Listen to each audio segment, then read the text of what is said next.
Welcome to We Make Children's Books, the podcast that takes us through the imaginative minds of children's book authors and artists. I'm your host, Barney Smith of Storycomic.com, and we're honored to have with us the internationally celebrated and award-winning author, M.T. Anderson. It's great to be here. This has been an interview that I've been looking forward to for a long time. I know that you have Vermont roots. You're here part of Vermont. You've written a lot of amazing books. One book that initially also the ones that I was interested in talking to you about. Plus you have a new book that just came out called Nicked. But you also have Elf, Dog, and Owlhead, which is it's a middle grade novel, correct? Mm-hmm. Yeah. Barney, it's funny. I actually happen to have copies right here. Look at that. Look at that. So I have a book for adults that just came out called Nicked, which is based on a kind of insane, true heist story about a heist to steal the corpse of St. Nicholas, which actually happened, like to steal the body of Santa Claus. And then this is Elf, Dog, and Owlhead, which is a kind of a magical story for middle grade readers set right here in Vermont, as you can tell because of the road surfaces I describe. and also Elf, Dog, and Owlhead was your COVID project. Yeah, absolutely. Yeah. So I was stuck here in this house, this little, in the middle of the woods in Vermont during COVID, which was actually, as you may know, like Vermont was actually kind of a good place to be during COVID, for all sorts of reasons. And I'm stuck here with my dog who had just recovered from a very, very close shave, like one of these things where the vet says, "I'm sorry, but by the end of the week, we're going to be coming over to euthanize her." And instead, I kept on taking her for walks during that week. And the walks just got a little longer each day, a little longer. And for no reason the vet can figure out, just the condition reversed itself and she lived. So that was right before COVID. And then we went into COVID and I ended up having this kind of magical extension of time with her where we were together 24/7, which created this kind of indissoluble bond. We were walking 5-6 miles a day, up mountains, up hills. We explored the whole town of Calais by walking on the roads together. And just saw all these miraculous things. And I felt like she showed me things in this forest that I could never have detected myself, because she's hearing things, she's smelling things I can't smell. So I wrote this book, which takes place during the pandemic. At the same time that the book takes place, I was writing it. So in fact, even to the point where it ends on Midsummer's Eve 2020, and I finished writing the book that night just to kind of make sure I had actually done that. But the story is about in fact then something very similar to my own life, just refracted through the guise of fantasy. So it's There's this little boy who lives in the forest here in Vermont with his family. They're stuck inside during COVID, and he discovers this magical dog who has escaped from the mysterious kingdom under the mountain. And they become very close. They have all sorts of adventures. She shows him all these places in the woods that are kind of, magical and hard to get to. And then the problem is that they know that her original owners, the people under the mountain, this kind of elfin race, are still seeking her out and want to take her back. And so that's kind of the tension in the story. Right. Well, because you've written a lot of books, is there a point when you're actually living your life as this? Are you consistently looking at your life and observing things through the lens of an author? Or is there just the muse just hits you one day and say, wow, I could use this, or I just got this idea? I guess both. I mean, I keep a very intense journal a lot of the time, describing events and just kind of trying to get in practice to how do you describe this kind of day or whatever, meaning literally the weather outside my window.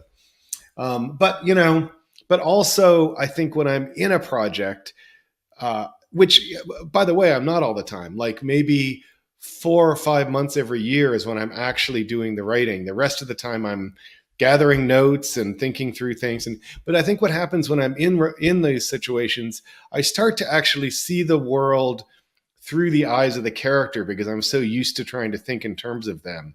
And so you start to see everything like, like I remember when I finished my big Revolutionary War epic years ago, I did a couple of books called the Astonishing Life of Octavian Nothing, which is the kind of two books set during the Revolution, um, and like I was used to this kid Octavian Nothing who had been writing about for 5 years by the end of those two books, and I'd been thinking in terms of him, and suddenly, like I was done writing, he doesn't exist anymore, Mm. and those patterns of thought don't exist in me anymore. And I was sitting there, I remember that night, eating some chicken pot pie that I'd made and getting really kind of like weirdly weepy. Like, he would love this chicken pot pie, man. I'm sorry, buddy, you just don't exist. Well, is it because it's like, that the authors have this adage by saying is like once you've written your book, it doesn't belong to you anymore. It belongs to the Right. readers. Yeah. Is Yeah, that kind which I of think in is that true. similar I mean, sense? like Is it like basically you've pushed it out of the nest. Yeah. yeah, well, I mean, like I feel I write the book until but the definition of finding the end of the book is when you're done writing the book, you know? Mm. And so I come to that end and suddenly, like, weirdly enough, like I don't really quote know what happens to the characters after the books, that kind of thing. I mean, I could try to make it up, but so yeah, I kind of like flush each book out. Like, for example, like during that period writing that Revolutionary War book, or during another 5 year period where I was working on a nonfiction book about Soviet Russia, like I am just saturated with those facts, and I see the world through these questions of, like, the Soviet experience versus the American experience and all that kind of thing. And then at the end of those 5 year periods, it's so amazing how my brain flushes itself. And someone like, I suddenly, a year and a half, 2 years later, I can't remember a damn thing about those periods. I can't tell you a thing. Whereas previously, like, I knew all the battles, I knew all, you know what I mean?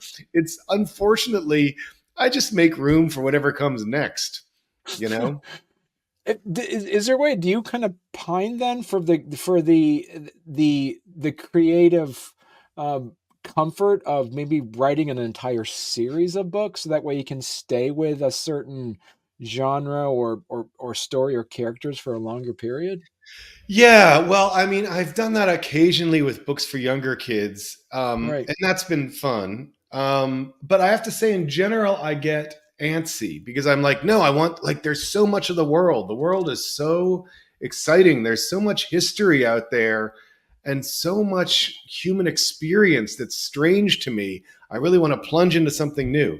But I have to say that, so Nicked, the book for adults, I think I am going to write a sequel to this, which uses the same characters, but in a different scenario.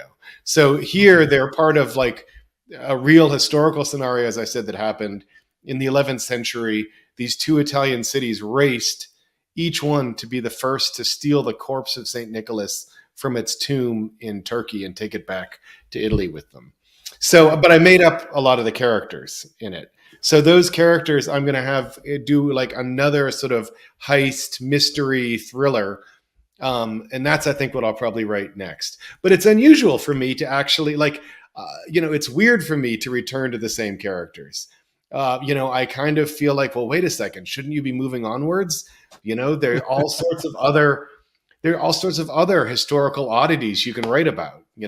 Like, one of the things from my own town is that my town here in Vermont has there's a story about a bunch of people gathering in this church in the 1840s to await the end of the world, which they thought was going to happen at midnight on a particular night. And so, like, supposedly they just didn't plant crops ahead of time because they're like, we're not going to need them, and they gave their land away to family members, like, you take it because you're going to be left behind. And then suddenly, like, At 12:05, they were like, "Oh, damn," you know. We need to, what are we gonna do now? Well, I Yeah. mean, So, like, like I want to write about that, but so right. there's always a push and pull about this thing where, like, I kind of want to race through his. I feel like hungry for experience of the world, and this is one of the ways that I feel experience of the world. Well, so this talking about Nicked. So the year is 1087. It's very different from the present. So how did you as an author immerse yourself into the culture and environment of that time that's in order to bring Nicked to life? Yeah, wow. Well, it was super complicated because it turns out that, like, the Eastern Mediterranean, where this all takes place, it is a cultural crossing zone. I mean, Right. you have like people forget that portions of Italy were Muslim, for example, and therefore were highly influenced by Arabic culture. And you have so you have that in the mix. You have Greek culture, like the Byzantium, all of these things rotating around, all these people observing each other. So it was a huge amount of, like, reading up on each of these cultures and then trying to understand, like, how they influenced each other and how they saw each other. It took a lot of heavy thinking and work, which I enjoyed, but as I indicated to you earlier, don't ask me too much about it, like, in 2 months, because I will not be able to remember. Like, all of the distinctions between these things will all turn soggy and disappear. Well, hey there. If you're enjoying our podcast, don't forget to subscribe on YouTube or leave us a 5-star review on your favorite podcast platform. Your support means the world to us and helps us keep this show going. We love hearing from you, so any feedback is welcome. And thank you for being a part of our podcast family and for all your support. It truly means a lot to us. Can you talk to us about the role of faith and religion in Nick, and particularly Yeah. how the characters view like miracles and relics and stuff like that? Well, yeah, my aim was to write a historical novel. And what you Right. do in a historical novel is you look at the historical, like, documents from the period, which I did. But the thing is that, the medieval idea of nonfiction, somewhat different than our idea of nonfiction. For them, the fact that, like, historians now look at these records and they're kind of like, they ignore all of it except for, like, 3 lines that happen to mention grain shipments. And they're like, oh, here's proof of grain shipments going to Antioch. But no, like, for the medieval person, they don't care about the grain shipment. They care about the fact that, like, some guy could hover over the water and could, like, and could bring the dead back to life. We don't consider that nonfiction. They do. So one Right. of the things I decided going into this book is, no, I'm going to make this like a historical novel, firmly based on medieval documents, but therefore believing in everything that a medieval person would. So, like, I kind of wanted to immediately hit the reader with this. So, like, the first sentence, you get the fact that there happen to be dog-headed people. Medieval travelogues all agree about is they're all like, yeah, there are dog-headed men. They live in the mountains to the east. Except in China, in China's classic of mountains and seas, where they're like, yeah, of course they're dog-headed men. They live in the mountains to the west. So I figure they must live somewhere between, like the Middle East and China. I don't know what that means. Maybe the Himalayas somewhere. Yeah. So anyway, like, I wanted to immediately have a dog-headed man in there to be sort of like, these are the rules I'm following. I'm following the medieval rules, and that was part of the fun of it. Right. And so how do you, I guess my other question is, because you write for adults, children's and teens, how do you approach the different writing for different age groups? Um, well, I mean, I do picture my audience for a lot of things. Like, for Elf Dog and Owlhead, I definitely was, like, picturing who I wanted to tell the story to, you know. Okay. Um, but but it's more about finding a reserve of that age within yourself that matters to you. Okay. So, like, the fact that I had that time alone with my dog, which was so precious to me. I mean, I really do feel like it was one of the, like, there was a communication between us as a result of that that was more powerful than any communication I've had verbally with anyone, you Mm, know? So I was finding the kind of, there is a 10-year-old within me who, in a sense, had that experience even as it was an adult experiencing it. I mean, in a weird way, I was leading the the life of a kind of a child, an isolated child on vacation for a right, year. I wasn't seeing anyone. I was just like, uh, yeah, going on walks with the dogs. Like writing a lot and watching things on Netflix because that's all you could do. right. Um, you Um, know, yeah. and do you see yourself? What did you learn from yourself after writing Elf Dog and Owlhead? Um, well, it's interesting. My editor, I mean, my work tends to be filled with a lot of kind of like irony and wordplay and that kind of thing. And this still has a lot of humor in it. Elf Dog and Owlhead still has humor in it. But my editor said, I think very rightly, it's the first book of mine without a sense of irony.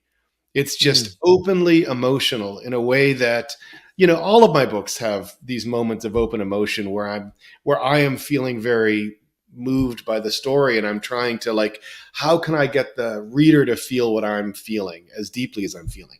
All of my books have that. But in this right, one, there was something different about it because the feelings are so straightforward and simple and real that I feel very proud of it in a different way. Like, in a mm, weird way, it's a book that I'm not sure adults will enjoy as much as some of my other books for kids or teens.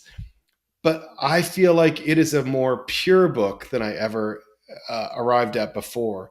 So it has a very deeply important place in my own heart. Like, it mm. records an experience of great purity that is sort of who I was or who I wanted to be when I was 10 years old. So, could as you mentioned earlier, something you'll just forget things. But have you ever gone back and like reread some of your older books and they Yeah. seem new to you again? It's so funny you should say that because, like, I totally forget stuff. I mean, I've been writing now for more than half my life. I mean, writing and publishing for more than half my life. So I can't remember all the details of the books that I wrote. So I just recently went back and reread my Norumbega series, which is set kind of in the same world as this, in that it's like this kind of Mount Norumbega in Vermont, this magical mountain that's somewhere in central Vermont. It's not very specific, but so I went back and read those just to see what I thought of them. And it's so funny because, sure, like, I don't know which to lead with because sometimes I am like, that is so great. That's so funny. I totally forgot that detail. Oh, and then other times I'm like, oh, wow, you have a lot to learn, kid. You know, I don't know which would be, I don't know. Like, it would be interesting to read them having never read them before, but still I had kind of that experience. And so there were like letdowns, but also like, oh wow, this is really fun. And do you because with all the books that you write, do you get into a point where like you go to your editor and you have your draft together and Yeah. your editor's like, you got to cut this out, and have you been like stubborn and say, fine, I'll just put it in another book, or no, that was good, or how much of this stuff are you able to kind of evolve again to put into a different story or I something? think almost none of it. Like, Oh, really? by and large, when an editor asks me to cut things, and I think this is because I've been generally lucky with my editors, when I go back and look at it, I'm just like, oh, thank God they didn't let me put that in. There are a few books actually where I wish that I'd cut more stuff out. Where Okay. in hindsight, I like there was something that was really important to me at the time, but I realize now, looking at it much more as a reader than as the writer, I'm like, Right. oh, you know what? You didn't really need to have that there. Right.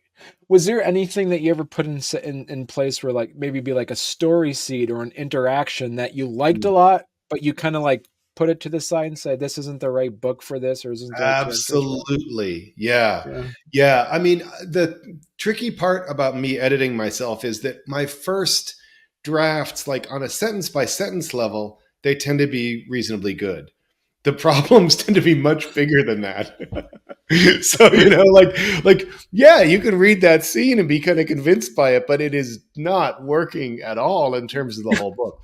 So I absolutely, and you know what I find useful, if there are writers out there, this is a piece of advice. What I do is, I mean, I always have like a sketchbook quote, like garbage pit for each book, a file where you can go like, I'm not sure about this scene. What I'm going to do is I'm going to remove it entirely for the moment. Just cut it out of the main document and paste it in this other one. And it's always there if I want it. And Right. that works so well psychologically because you don't wince because you're like, it can come back in a second. All it will take is, Right. 15 seconds and it's back. But it's Yeah. so important how often you find you don't need it again. And you just Huh. end up with this whole sequence of scenes you didn't use. And the book is better for it, you know? Right. Turn them into a play. See, MT, just make like a whole, like an Like errata play of the all the play of things you've seen. mistakes, the play of all the garbage parts. And with your characters, like, how often does your characters go off in a direction that you're surprised about, and you're just like, we'll see where this story goes? Have they ever, or have you always been very much in control of the direction of your stories? I guess there are details that surprise me. I tend to kind of know generally where things are going. I don't know Okay. specifically, but it's like, yeah, I probably fall more on the line towards control Hmm. than towards like just going wherever. And it's interesting because I feel like, well, like my best known book, Feed, was written without, which is like a sci-fi like dystopian satire, I guess you could call it. Hmm. So it was a book that I wrote without knowing the ending or where the characters were going to go or anything, and that was kind of cool. Like that, I just started writing and just saw where it went. And the downside of that, I will say to beginning writers, is that you end up cutting a lot out to shape stuff after the fact, because what you discover is you've gone sort of like, I can't tell which is my left and right hand in the screen anyway, but like that, and you, like nothing, like there are all these kind of bulbs and wens and pouches that have to be cut off, so that things actually have more of a sense of forward motion. So that's the Okay. negative side of that. But it's interesting because you do surprise yourself. Like you like in particular, the character in that book, Feed, makes some terrible decisions about what to do with some memories that he's been given, like by his girlfriend who's losing her memory. And that is a thing which I did not plot out. I just was like, oh damn, he would do this dumb thing that totally like betrays everyone, you know. And I wouldn't have Right. known that if I'd been a plotter, you know. But usually I Right. do Oh, plot. right. So like the idea, there's plotters, there's pantsers, and then there's plancers. Have you heard of that one? Maybe that's what I am.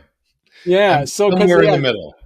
yeah, because exactly, because then like your plotters, as you mentioned, are the ones that just like have everything outlined out specifically. Then pantsers, people just write off the seat of their pants, and then the plancers are the ones that actually like plant seeds Yeah. in their story, and then go, oh, see, I'm gonna go back for that, and kind of Yeah, but like yeah, in the reading experience, I have to admit that I like the feeling of knowing that the author is in control and is planting things they come back to. I right, recently was reading a Charles Portis novel, and he's a wonderful American writer. So I was reading his novel Norwood, which is kind of a travelogue, and it is tremendously entertaining. But frankly, most of the episodes last about a page and a half, and then you're on to something else. It's a guy traveling, and he like leaves behind his past constantly.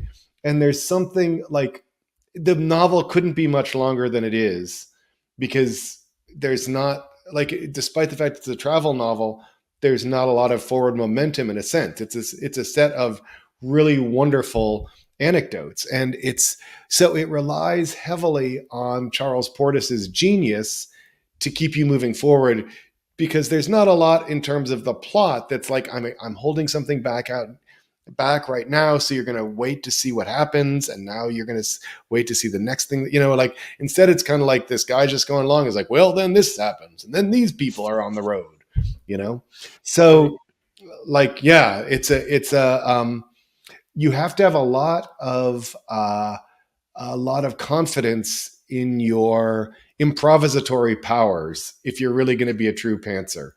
Right. Otherwise, you're going to create something a little bit turgid. Yeah, a little meandering, and Yeah, just kind of going off in directions. Yeah. And so MT, you did mention, so you do have some of your future projects. So you're looking at, is it your plan to, as you say, to write a sequel to Nicked? Yep, that's my plan right now. At least we'll see if it happens. Right. And so Nick just came out as of like a couple months ago, correct? Yeah. And so I'm curious. So MT, if people want to learn more about you and your work, where is the best place they could go to? Well, just my website, which is mtanderson.com, which you have up right now. There I am, I'm looking very earnest in that photo. That's right. See, dashing, as some might say too. See, there you go. Yeah. Perfect. So MT, this has been fantastic. It was an honor talking to you. And listen, you got to come back on. Love to, anytime. Another book notes. Yeah. Perfect. Yeah. This was super fun. Thank you so much. Thanks for having me.